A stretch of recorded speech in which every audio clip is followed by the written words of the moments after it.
Hola amigos de YouTube, hoy les traigo una creepypasta llamada La cabaña de mi padre. XD juas, disfrutenla. La cabaña de mi padre.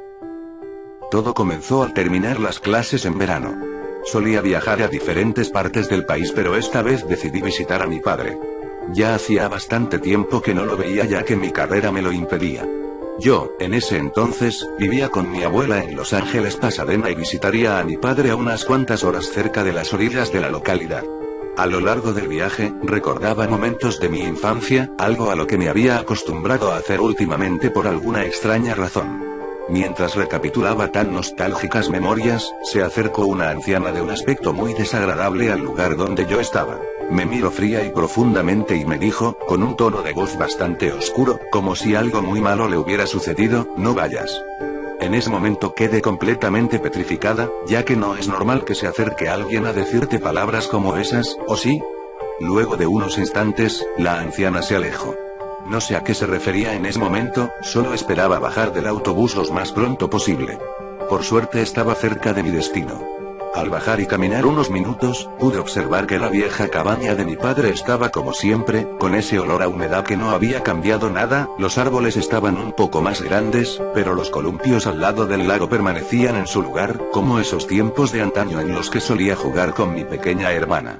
Me acerqué al lago, donde recordé que cuando pequeña me encantaba observarlo con mi hermana, ya que de noche pareciese se reflejaban las estrellas en el agua como si fuese un espejo perfecto, alejado completamente de toda distorsión de la vida. Esta era una experiencia única, pero a pesar de todo el sentimiento hermoso que sentía, no pude evitar recordar a mi madre tratando de salvar a mi pequeña hermana de ahogarse a ese mismo lago que tanto amaba. Me sequé las ligeras lágrimas y decidí entrar a saludar a mi padre. Cuando lo vi pude ver que estaba muy demacrado y lleno de profunda tristeza. Padre. ¿Cuánto tiempo sin vernos?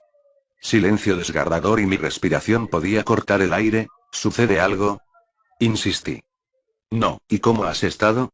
¿Te pareces tanto a tu madre? En ese instante pude ver la misma pena en los ojos de mi padre, como aquel día terrible del fallecimiento de mi hermana y de mi madre. Decidí descansar y poder relajarme un poco, así que fui a mi habitación. Me recosté un par de horas hasta que de pronto escuché unos ruidos extraños afuera de mi habitación. Padre, ¿eres tú?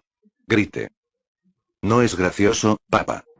Considerando que nadie contestaba, me preocupé, así que decidí echar un vistazo. Lo único que pude observar cuando salí de mi confortable habitación, era agua en el piso que se dirigía hacia el baño principal.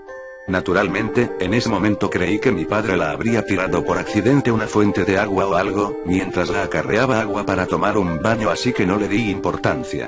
Comencé a leer un libro y mientras estaba en eso, sentía algo extraño, como una presencia, como si alguien me estuviese mirando. Cuando observé el espejo de la habitación de reojo pude ver una mujer en la que su cara parecía estar deshecha, ya que no tenía ojos, ya que solo podía observar dos agujeros negros en su cara que suplantaban su mirada llena.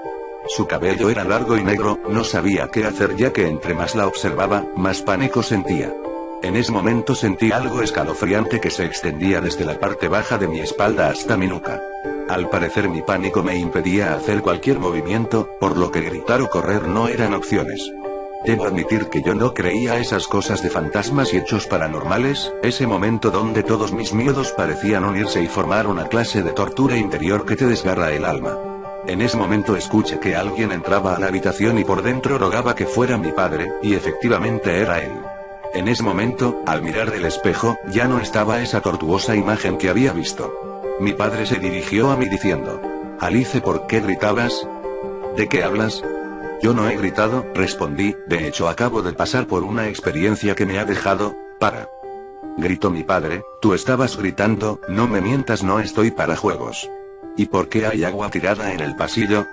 No, padre. En ese momento escuchamos llantos en la habitación de al lado. Mi padre, tan asustado como yo, me dijo que esperara en la habitación, ya que él iría a ver qué sucedía. Una vez que salió, solo escuché cómo cerraba la puerta de la habitación de al lado lentamente. Pasaron algunos minutos y no se escuchaba nada, absolutamente nada, y yo estaba congelada, pero en ese momento mi preocupación por mi padre era más fuerte, así que me levanté y empecé a caminar. Volteaba a todos lados esperando no encontrar nada que me asustara, aunque ya estaba bastante atemorizada.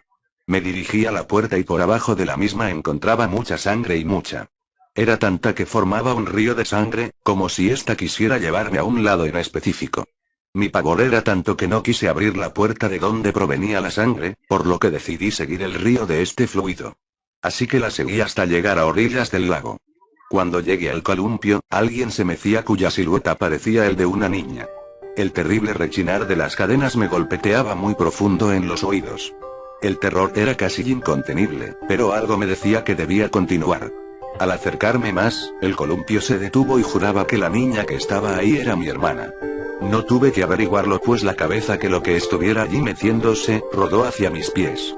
Estaba confundida, asustada, mis sentidos ya no respondían bien, solo sabía que tenía que salir de ese lugar lo más pronto posible, pero no podría hacerlo sin mi padre. Tomé casi por instinto, una gran rama gruesa que se encontraba cerca para protegerme. Volví a la cabaña de buscar a mi padre, pero lo que vi, me perturbó mucho más que todo lo que había vivido hasta el momento. Mi padre se mecía en su misma estúpida mecedora de toda la vida, pero pude observar cómo sangre goteaba de sus manos. Corrí hacia él, completamente desesperada y lo quise sacar de ahí. A gritos le expliqué todo lo que me había pasado y lo que él respondió me heló los nervios. Debí de haber sido más cuidadoso y la odiaba más que a mi vida. Solo le dije que era un juego. La encerré en ese pequeño closet y obviamente amarré sus manos con un trozo de la cadena que me sobró del columpio. Aunque cosí su boca con hilo cáñamo, se podía escuchar sus gemidos por toda la casa. Le dije a tu madre que la niña estaba con tu tía. Era obvio que no me creyó. Cuando tu madre por fin la encontró, vio en ella su boca descosida y desgarrada, además la sangre, sus ojos mostraban una tristeza y desesperación que desgarraba el alma. La puerta estaba totalmente arañada, por lo que era obvio que sus frágiles y pequeñas manos estaban destrozadas. Hubieras visto esa escena y la disfruté. Tu madre llorando como una enferma, mientras la pequeña agonizaba y lo primero que me preguntó ella fue ¿por qué? Le dije que no podía soportar a esa niña, que no era mi hija y... La llevé hasta el lago, lancé el cuerpo. Ah. Supongo que estaba muerta y tu madre lloraba y lloraba mientras se arrastraba a mis espaldas. Obviamente fue detrás de tu hermana. Lo que viste ese día hace ya muchos años y fue a tu madre intentando salvar a esa bastarda del agua. En ese instante tú corriste hacia adentro de la casa, por lo que fue mucho más fácil entrar al lago y ahogar a tu madre, y no podía creer lo que estaba escuchando. Mi padre era un asesino. Lo único que pude hacer fue sujetar fuerte la rama que aún sostenía en mis manos, pero fue demasiado tarde. Sentí la fría hoja de una cuchilla penetrar mi piel, mis músculos para entrar por mis entrañas y me susurró al oído: es tu turno. Me arrodillé ante el dolor mientras sus desquiciados ojos perforaban mi alma. Entonces desperté del sueño. Esa mañana tomé mi maleta que se encontraba en la casa de mi abuela, me dio un beso en la mejilla, abordé el autobús para ir a visitar a mi padre y estaba el mismo desagradable anciano de mi sueño. Se acercaba y me miraba como si quisiera decirme algo, pero antes de que emitiera palabra alguna, me pregunté: ¿debería ir? Los sueños es el lenguaje del subconsciente y del más allá, y te pueden salvar o simplemente, te pueden hacer desaparecer. Espero que les haya gustado. Suscríbanse, comenten y denle like.